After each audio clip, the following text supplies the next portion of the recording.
点点所在，是恁的故乡。用歌谣唱响原乡记忆，台湾曾经是制盐大国，盐分地带孕育无数的艺术家与文学家。南美馆策划咸咸的风飞沙展览，横跨不同世代与风格的艺术家，展出水墨、油画、版画、摄影与复合媒材等作品。南美馆是一个全堂馆，我感觉是从这个展览开始可能要改做全盐馆。全盐是流遍在我们全身的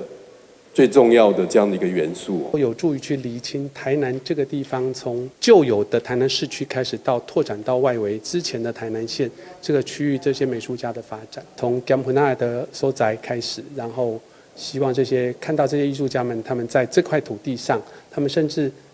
出外去学习，然后能够让他们的艺术成长。另外配合展览，一旁的咖啡厅特别研发盐分特餐，咖啡是盐味奶泡与蜂蜜的细腻口感，甜咸完美融合。花瓣造型的松饼里则藏着咸味与海味。杏仁小鱼干呈现出那种海味的感觉，那再加上我们的焦糖盐之花的鲜奶油，那里面是除了焦糖盐之花之外，还加了一个是豆腐乳的部分。平常的那种豆腐乳，可是就只有很微微发酵的口味，然后跟一点小鱼干，就是如果喜欢这种海鲜味的，可以来尝试，更加体会说盐分地带它那个地区特有的，可能是像食物中的味道那种。